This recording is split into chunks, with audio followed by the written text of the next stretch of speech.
So I want to urge every young person to reflect and realize that there's something that God has put inside you that is waiting to be deposited in this world. And it can only be deposited as you let it be deposited. It will not be forced out of you. If you don't want to deposit it, you actually go to the grave with it. Yeah. But if you decide to reconcile with God's plan by giving your life to Christ, that purpose will be revealed and rolled out of you. And there'll be nothing more fulfilling than walking in the purpose that God made you. And guess what? There's every confirmation. The things that God has called you to do just give you this vibe, Nobody can do it like you do. Nobody can work it quite like you do. Welcome back to Capture the Thought. As always, we have another amazing guest for you. This time we will be talking to a seasoned communication specialist who has years of experience in marketing and media. She's also a woman who truly loves God. Welcome to the show, Pamela Gwanzura. Thank you so much, Grace. I am honored and truly, truly happy to be on this platform, and I'm looking forward to our conversation. Yeah, it's an absolute privilege and pleasure to have you with us today. So, if there are 3 things that you're grateful for, what are they? So the first thing that I'm really grateful for is I'm grateful to be a child of God. Amen. That's the first thing. Because just this morning I was reflecting and I said to myself, if I didn't have God on my side or God to talk to about everything that concerns my life, where would I be? So that's my first one. Then the second one is I'm really, really grateful for the family that I have because they are a strong support structure. And for me, they are also the biggest evidence that God exists. Really? Yes. And I was thinking about it also this morning, and I said to myself, wow, what did I do to deserve to be, privileged enough to carry and bring 3 handsome boys into this world? Then I looked back and I said, it can only be grace from the Lord. Then the third thing that I'm grateful for is I'm grateful just to be alive. And for me, just being alive says to me that there's a purpose and there's a mission why I'm here. And the biggest question that I ask myself every single day is, what on earth am I here for? And that gives me, meaning into how I roll out each day. That's very profound. That's very profound. So can you just tell us about your background, what life was like for you growing up, your childhood? So for me, my childhood, growing up, I grew up in a family of 7. And we were only 2 girls in my family and 5 boys. The oldest being a girl and the youngest being the girl. And I was the youngest in my family. But growing up, some of the little rainbows in my journey growing up is that I was just one of those kids that was just born confident and very, very daring. I mean, I remember, I think as a 4-year-old, 5-year-old, 6-year-old, my family could just say, Pam, get up. And in Shona, they would say, Pami sumuka, umboti tambira. And they would just sing a song. And as long as, especially Patenge Trukumusha Pepe, as long as I could see my shadow on the wall, I had no problem. I would dance away and just have so much fun while they'll be giggling and, just thinking, wow, this child is just very bold.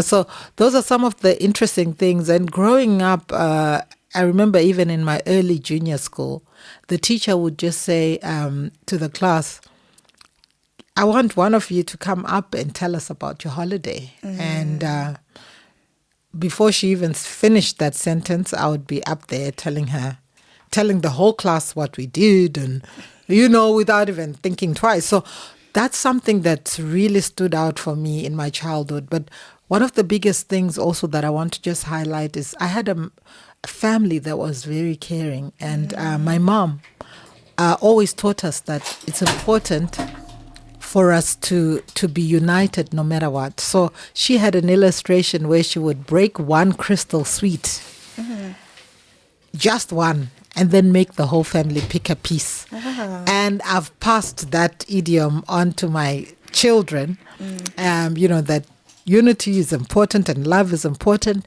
No matter how little, you can spread that love around. So, yeah, those are just some of the key highlights of my childhood growing up. That is beautiful. We can see why you were drawn to media then. That's passion for arts and just storytelling was already there when you were young. That's right. And so how did you decide to follow Christ? What made you make that decision? So what made me make that decision is that at junior school, I was in boarding school in Chancellor Primary, which is in Mutare. My mom had just passed on when I was about 11. So just after her passing, I was moved from Donnybrook School, which was in Mavuku where we stayed. And my sister had taken over looking after me. So she decided to put me in a good boarding school. So that was in Mutare in Chancellor. And so at Chancellor, we had Scripture Union that was coined under the name Busy Caterpillars. And so they would come, once every week we would meet and they would teach us things. It was just a colorful breed of teachers that were fun, and they would teach us about God. And it was then that I became curious and really said, there must be, a God, and I want to know this God. And that's how I gave my life to Christ at the age of 12. Wow. And so how did that impact your sense of self, can I say? How did that transform who you are as a person? I think for me, the biggest thing is that, one, it took away the blame game that I had, because one of the things that I struggled with at that time was, why did God take my mom away? Being the last born, I was very close to her. And then just straight after her passing on, of course, my sister had my future in mind and she put me in a boarding school. But as a child, I felt like I've just lost my mom. I've just lost my family too. I'm in a completely different new town. Lord, why? So I had a lot of whys around what was happening in my life. But as I, tuned into God, there was a new perspective in terms of how I looked at life. I just found this comfort that said I wasn't a mistake. Wow, that's beautiful. I was not a mistake.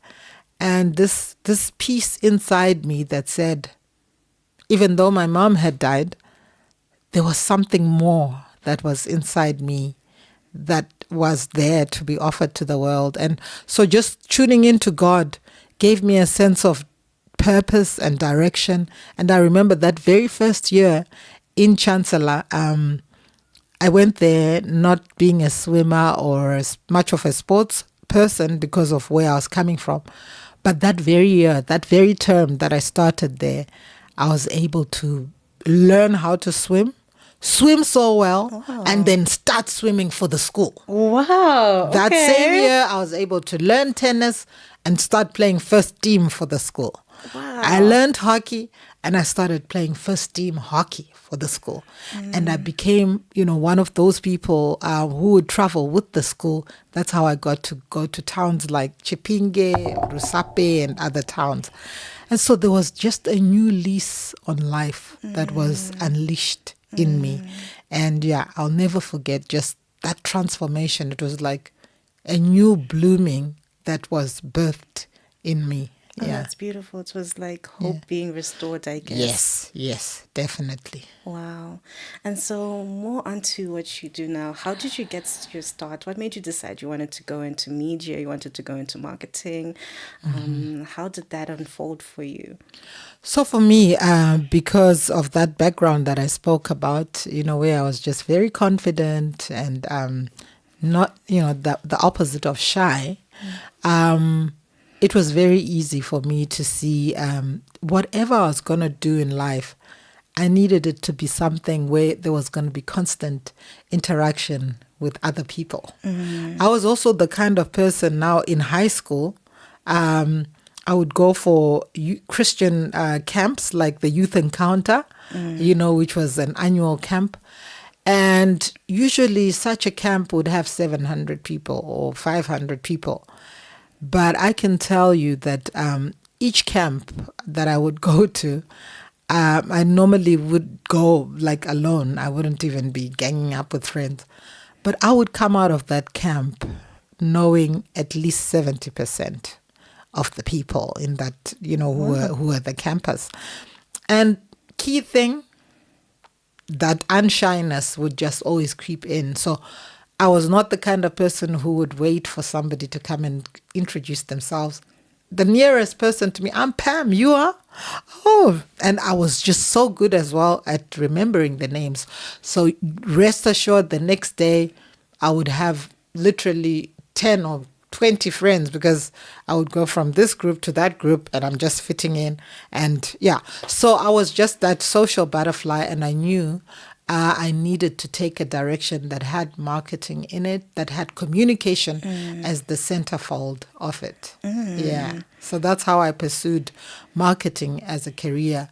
I also did, school in media, just qualification in media.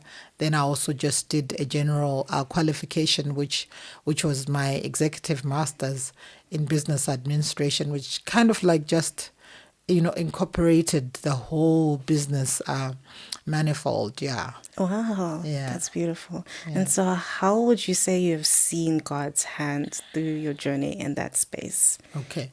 So in the journey of my career, I would really say that God has orchestrated just amazing divine meetings in terms of the arenas that I've been able to grace, the kind of networks that I've been exposed to. They're nothing short of divine encounters. In my career, I've been able to sit on boards that are really, really high level. I've been able to work with NGOs that are high level. Like in Botswana, I worked closely with the UNHCR, which was a refugee-centered NGO. And I was significant in pushing the agenda of the refugees in terms of their social side. Coming up with little clubs that could be introduced in the Dukwi camp. Like one that stands out is a little group that we started, which was called Girls Leading Our World. Okay. Where girls could just find pride and, purpose and meaning and be proud to be a girl, and we pushed that agenda quite a bit. But also, Grace, I'm grateful that I've seen the hand of God. He's opened doors in my career where I've been able to travel the world. I've been to Nigeria. I've been to Mauritius. I've been to Uganda. I've been to several African countries. I've been to United States, Hollywood, even. Wow. Yeah, and that has just for me. Every morning I wake up, wherever I am, I wake up and I say I'm going to school because every day there's something new to learn. Yeah. Yes. So with each exposure in terms of my travels, I would always come back with a new perspective on something. And so I would really say that when I look back on my career, God has been a main centerpiece in orchestrating very strategic divine meetings to meet incredible people, high-level people. And what I can tell you, Grace, is that the highest of the CEOs, they have red blood, and they're just human beings like the rest of Like the us. rest of us. Yeah. And Yeah. I've had that privilege to meet, people at the highest level and relate to them at the same level. And that human centerpiece that connects us as human beings remains the anchor. And I always say that, God is amazing, because when you have God in your life, you don't walk alone. And so even when you walk into a room, and this has been my experience, even when you walk into a room which is so clad with VIPs, that you can feel the air is still, because each person is feeling like, I'm His Excellency, Yeah.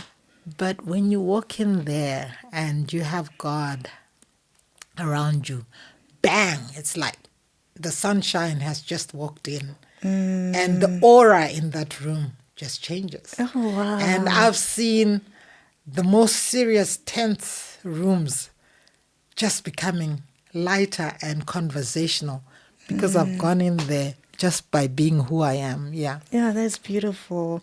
I mean, it reminds me of that verse that, as Christians, we ought to carry the fragrance of Christ, that aura.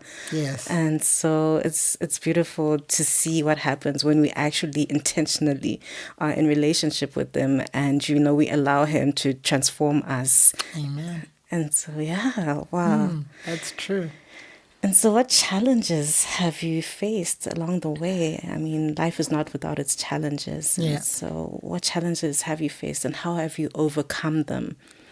So one of the challenges that I've faced in my career has been the clashing of spirits, where because you believe in God and you have this heavenly host that surrounds you, you can just be a target by that next person who is not a Christian. Yeah. Yeah. So I've faced that, because in every place that you go to, in terms of workplaces and generally wherever you go, there's always one or two forces that are not like you, in terms of, you're not going to find Christians everywhere, because we are in a real world. Yeah. So in my career, I've faced challenges where, I would just be a target of, interestingly enough, Grace, it would be people that I report to. And you would think that because you report to someone, you're not a threat to them. Yeah. Every time when you do something good, they look good. But I would be a target. And often it would be such that, that person would make you a project and really be out to frustrate you. But what has gotten me through each of such challenges, because each workplace would have at least one person who's like that. And I will tell you that it's really interesting, because in Zimbabwe, it would be a Zimbabwean name, Portia, so-and-so, or so-and-so. Then you cross the border. It will just be same characteristics, in terms of a spirit that's just antagonistic towards your spirit. And now it's a Larato, or it's a Mahata, or it's a different name. But you can see it's the same spirit. Yeah. But because you've been able to overcome it in one instance, you've developed the armor to be able to recognize the spirit. One, that's the first thing. Then the second thing is you've been able to now deal with it. So often I would find myself just knowing that, okay, this spirit is back again, So yeah, on my knees every morning before I get into that office. And when I get to that office, I'm speaking, the peace and the blood of God, the blood of Jesus around that office. And it happened, and God would just come in. At the most, God would always give me peace inside. And even when you can see that somebody's trying to be antagonistic here, it wouldn't have the same hurting effect, Yeah. because it's like you can see your enemy from afar. And so you could even scorn and laugh and say, no, I already know your strategy and I'm ready for you. So God then has equipped me to be able to deal with certain issues that could be really big. But because He's given me the girding and the ability to be able to, strategically deal with them, they are now non-issues. So even now, if I just pick it up in a place or an event or whatever that this person is trying to be antagonistic, I'm very quick to actually just whisper a prayer or retreat and, take the stance that says, I don't need to fight with someone, Yeah. because silence cannot be misquoted. Yes. So So true. sometimes you choose to walk away and you choose your battles. But when you have God, He's that antenna that always tells you, do this or do that. And that's how I've been able to overcome some of those challenges. Wow. That is Yeah. amazing. And I love how, especially, you rely on wisdom from God. Amen. Because sometimes if we handle these things by ourselves, we say things that, okay, I'm going to show this person, I'm going to show them, I don't want to be bullied. Yeah, yeah. And the danger with showing them and saying things Yeah. is that 4 hours later, those words will ring back to you, and they won't taste so nice. Now, playing them back, you'll be like, I could have just kept quiet, Was it worth it? And then these days of social media as well, if you are in the middle of showing them, you might not just be showing them, but there might be another little person by the side who's just hitting a nice recording there. Bang, if it goes on social media, you're going to ask yourself, was it really worth With it? it. Yeah. Yeah. I mean, that kind of ruins your reputation. Exactly. And you'll never get the opportunity to go back to the millions of people on the internet and say, no, I didn't mean it like that. I actually, it's just that they had started with me. It's too late. Yeah. That's true. Okay. And so some know you as Pastor G's wife. Yeah. And so what I find amazing about your union is that both of you love God. I mean, Yeah. it's as if you're purpose partners in a sense. And so how did you manage to find someone who is so in sync with you spiritually and, builds this partnership where you have God at the center? Yeah. So for me, what was crucial when I was praying for a husband, somehow I just put it, how as girls we will have a little list where you're like 1, 2, 3, 4, 5 qualities, Somehow my list of qualities right at the top was just, I want somebody who knows God. Wow. That was my top list. And somehow the other stuff was almost like shadowed. And my main emphasis was on God. And my key thing in praying to God for such a partner was really to say, Lord, if I can have somebody who knows you, it means even when we disagree or when we are tikasanzwanana, imimi munomtsura imimi mwari, Yeah. Yeah, it's like you've got backup, because you've got a common place who is God. And so sometimes even when you can't hear each other, but you can both hear God, So that was always my motive to say, Lord, if you give me somebody who really loves you, I will never have to be, worried about certain things because I know you will always be the one managing us both. Yeah. So for me, that has been quite interesting. And also, the fact that I'm Pastor G's wife is a nice to know, but it's not a big deal, to me. And I'm always joking with my friends and saying, yeah, I'm Pastor G's wife, but That is true. and that is basically to say, look, as Pamela as well, I've got my own purpose and my own journey that God has called me to. So I don't need to lift up the card that says, when I arrive at a place, I'm Pastor G's wife, so I deserve some special recognition and treatment. No. I'm just a simple girl like that, you know. And so I like to go around as in terms of identity, I like to go around as Pam Gwanzura. And there's always that one friend, maybe if I'm at a speaking engagement and I'm done and all that, who will come on the podium and say, and by the way, guys, did you know that she's, you know, Yeah. but first, hear me, you Yeah. know. Yeah. It's got nothing to do with titles. Hear me, know me, see me, you know, because as me, I have a message to give. That is so true. Yeah. That is so true. Yeah. And so, for those who are aspiring to get married, which is a lot of young people, how have you preserved that union for years in an age where people are just jumping out of marriages and, getting tired and getting into multiple relationships and all of that? Yeah. So, my advice to you, young girls, is that I want you to be very astute and very clear as you consider marriage. The first thing is that, Grace, marriage is not temporary, it's long, okay? And it's permanent. And so don't get into it just for intimacy, because intimacy will reach a point where it's not a big deal, you know? Get into it for a friendship, okay? A friendship that is solid.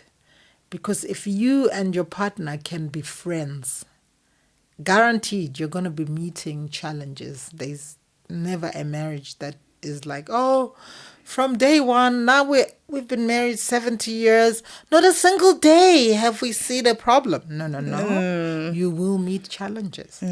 But if you are friends, I can guarantee you that you'll work through even the challenges, even the hard times. You will find a way of saying, hey, you know what? I know we don't have food today, but we've got half a packet of spaghetti. I'm going to count 8. You eat 8. And you make a joke out of it, but you live through it, you know. So one clear thing I want to say to the young girls is that be very intentional about marriage and do your research about that person that you are setting eyes on for marriage. And be very transparent with each other before you actually say, I do. There's too many discoveries that come in after I do. Yeah. You need to unpack as many of them before you say I do. Because on the other side of I do, you've got so many laws around you, till death do us part. And now you're very unhappy, but you've just discovered that, hey, this person is not actually the person that I thought I was marrying.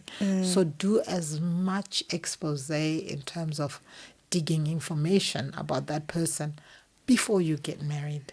And then I also want to say, should you get married and you discover that really there's no joy in that marriage and you are dying in that marriage, because now we always say, Grace, if you are living in a place where your purpose is being propelled, then you are good, because who knows how long you have to live. But if you're in a place where your purpose is being unfolded and propelled, you're good.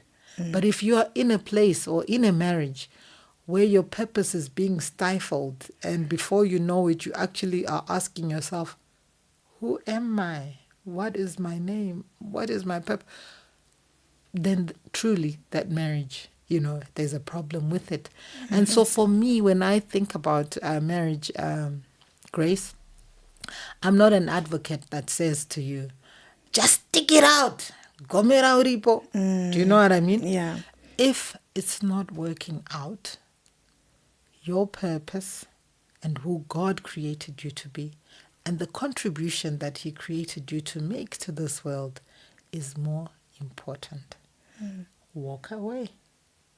And if you are in a marriage that is grossly abusive and you're losing yourself and you've become used to being beaten up, but for the sake of what will people say, you're sticking around, you could end up being buried in a coffin. I mean, you're going to end up in a coffin wotovigwa because wangwachishingirira. And it Yeah. so I advocate that ukaona kuti hazvisi kuita, because yes, we are human, and sometimes you will make a misjudgment, and you end up in a marriage isiri kuita.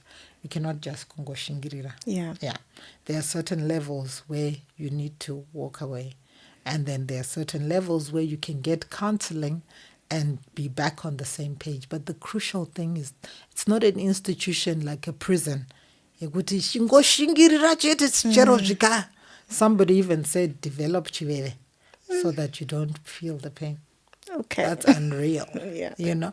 So, but my thing is, all that can be avoided if you do enough due diligence. Talk about anything, Grace, and everything. From finances, how you will handle your finances, and how you handle your children. How many children do you want to have? What career paths do you want to have? How are you going to support each other in your different careers? Because some girls have gotten into marriage and then just suddenly been told, oh, your workplace ends here, madam. You're no longer working. I'm the father of this house, chi. But that was never revealed to you before you got married. So due diligence is important, and get as much information and as much help from others who've walked the journey, so that you are forewarned and forearmed. I love that. I love that. It is so important to do that research at first, because when you're in a relationship, you're seeing stars, you're seeing the sun, the moon, and you tend to forget about the more crucial details of it. Yes, And exactly. so that is an important reminder. Amen. Yeah. True. And so you wear a lot of hats. You're a career woman, your wife, your mom, you're a daughter of God. How do you balance all of these things? How do you find the balance, of lack of a better word, the balance between all of these? Yeah. So, yes, you are right. I wear a lot of hats. But the way I balance, Grace, is really to take everything in stride. Yeah. And one of the key things that I try to do each week is to basically look at what's on my plate and then outline it according to the different days. And then I do my best to actually tick as I go in terms of the tasks that are there before me. I'm also a consultant for several companies. And so I've got to allocate time for each company that I consult for. In the same day, I've also got to allocate time to be with my family. In the same day, I've also got to allocate time just to breathe a little and exercise, So it's all about being intentional and planning. And so for me, when I've done a plan for today, for Wednesday, I try to stick to that and tick as I go. Because without that, you can get so overwhelmed that you actually do nothing. Yeah. Yeah. So for me, that's how I strike that balance. And then I make sure that I'm very, very intentional as well about just spending time, even with my friends, with my girlfriends. Just go out for a meal or go out, to just catch a breeze. And I find that very therapeutic, just having a moment where you're out, you're not discussing anything serious. You're meeting for an hour or two, but 80% of that time you're just laughing and having a good time. For me, that's therapy. And it just doesn't happen on its own. I plan for it, and I'm very intentional about it, and I invest in it. Yeah. It's because it can be so easy to burn out, Oh, especially yes. if you don't take time out for yourself as well. That's true. Yeah. That's true. And so as we wrap up, what words of advice would you have for our young listeners? What can you say to them to encourage them? So young people out there, we are riddled today with a crop of young people, from some of my observation, Grace, who are very entitled. And I've even heard some of them asking the question, I didn't ask to be born, you know? My mom or my dad should have consulted me before deciding to have me. And so I'm here. I deserve this. I deserve that. I don't want to hear that they don't have it. So I want to say to all the young people, your parents were once young, just like you. And they came onto this earth the way you came onto this earth. So recognize that, one, you didn't come to this earth with a manual. They've had to figure you out as you have been growing at every stage. And they're doing their best to bring out the best in you. Take time out to be grateful that you have parents. There are so many kids out there who don't have parents.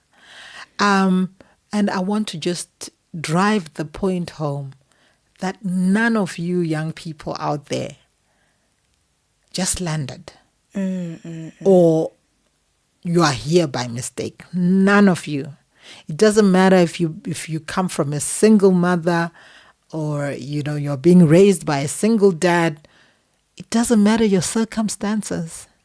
What I can tell you is that you were part of God's plan. And because you were part of God's plan, before you were even in your mother's womb, He already knew that today you're 17 years old. When you turn 27, you're going to be some hotshot CEO driving the biggest Porsche and making a difference in the world through your contribution. So I want to urge every young person to reflect and realize that there's something that God has put inside you that is waiting to be deposited in this world. And it can only be deposited as you let it be deposited. It will not be forced out of you. If you don't want to deposit it, you'll actually go to the grave with it. Yeah.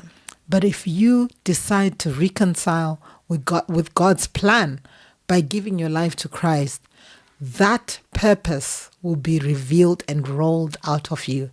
And there'll be nothing more fulfilling than walking in the purpose that God made you. And guess what? There's every confirmation.